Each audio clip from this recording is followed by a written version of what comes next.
Moshe Rabbeinu runs away from Mitzrayim because he kills the Egyptian. And Dasan and Aviram tell on him to Paro. And he runs to his... Now remember that we don't hear of Moshe Rabbeinu for many years. He leaves Egypt when he's in his early 20s. He stands in front of Paro when he's 80.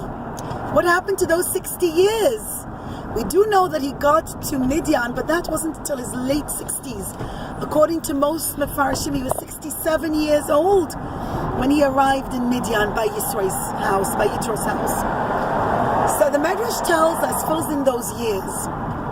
Actually, Moshe Rabbeinu travels to a country called Cush, which in modern day would be considered something like Ethiopia or Africa, something like that. Back then, it was a very developed country and it was very civilized. And it was a country with big fortifications. It had a wall on either side. It had a huge river, a ferocious river on one of its borders. And it had only one entrance, one area that you could enter into the city from. And the king of Cush was very ambitious. He wanted to conquer more and more land, and he took out most of his soldiers, and he left the wives and the children in the hands of who he considered as a faithful advisor. That advisor was none other than Bilam. Now we hear about Bilam in Egypt, but when Moshe... That's where he was with Russia? Yes.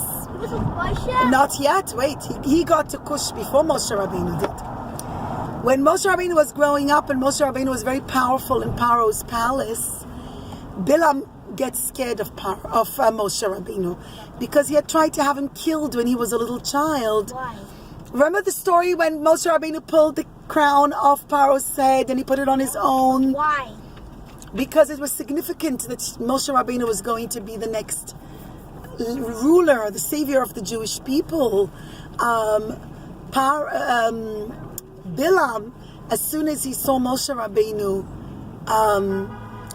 putting the crown on his head when he was a little child, he told Paro, "Oh, look, this child, he must be from the Jews. He's going to kill you. He's going to take over your country." And he wanted to have Moshe Rabbeinu killed. That's when they did the test with the plate, with the gold coins and the coals. You remember that story? I'm not going to go into it now. So Bilam, and as Moshe grew up, he wasn't killed and he survives. Bilam knew that Moshe didn't like him because Moshe was smart and Moshe knew the story of what happened when he was a very little child. And he knew that Bilam was the one who tried to have him assassinated. But he was rising in power because Paro did make Moshe Rabbeinu head of his household. This is before he kills the Egyptian, before he runs away. And so Bilam runs away and Bilam lands up in one of the most developed countries at the time, which was Cush. Why is it called Cush? That's the name of it. I don't know. I think it's modern day Ethiopia. I think. And Bilam again built his way to power, him together with his sons. And I'm sorry, I had their names and I forgot them. And when the king of Cush leaves to go to fight his battle in a far-off country, he comes back, and lo and behold, he finds he cannot get back into his own city. Why? Because as I told you, the country had walls on either side, and Bilam, in his absence, had built them even higher, made the walls very, very, very, very high. And the raging river, you couldn't get past the raging river. And the one entrance you could get, the one side of the city you could get in through, Bilam had dug deep trenches, almost like pits in the ground. And he had filled them. He had put a wall, not a very high wall, but a wall that you could climb over, but still. But if you jumped over the other side of the wall, one would find trenches filled with snakes and scorpions and all kind of cobras and really dangerous snakes. And Bilam would feed them and fatten them, and they became a natural border kind of. They were almost like a security system. And the king of Cush couldn't get back into his own country. He had his queen there. He had his little children, was still like little kids at the time. And he wants to get back and he can't. Anytime he sends soldiers in, they get killed. The snakes bite them. They try to climb over the wall.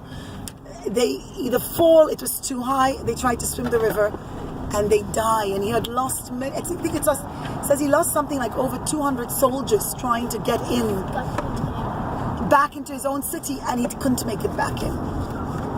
And he's stumped. He doesn't know what to do. So him and all the soldiers whose wives and children are still trapped inside the city. Why don't they just make a rebellion? Yeah, how make a rebellion though, darling? They couldn't get in to rebel. No, the people inside. It was mostly women and children, and then the few men who did remain behind, Bilam kind of got them on his side. He either bribed them or whatever it was he did, but they certainly weren't going to try and help the king come back, and they were also too afraid of Bilam. And he did magic from Egypt, so he already knew magic? Yes, he did. And the king of Cush and all his soldiers are encamped outside his own city, unable to get back inside. And they had been sitting outside their city for 2 years and they couldn't get in. And who shows up is none other than young Moshe Rabbeinu. Moshe Rabbeinu shows up and he's confused. He says, "You attacking this city?" They said, "No, this is our city." So he says, "Why don't you go in?" And they said, "Can't." Bilam took over and he's made all these natural borders and fortified it naturally that we cannot get in.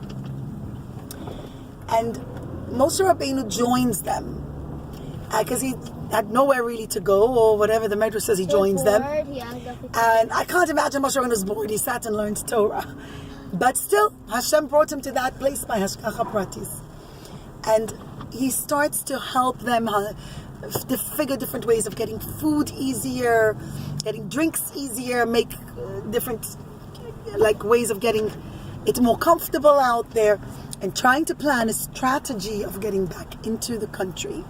Well, shortly after Moshe Rabbeinu arrived, Moshe Rabbeinu becomes the king's advisor.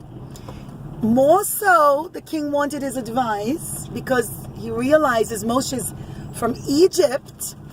He knows this Bilam very well. He grew up in the palace with Bilam right there. And he wanted to know, how do I overcome this Bilam? And Moshe tells him he is a big sorcerer. And probably the snakes that he put there were brought about through their magic. Remember that the Egyptians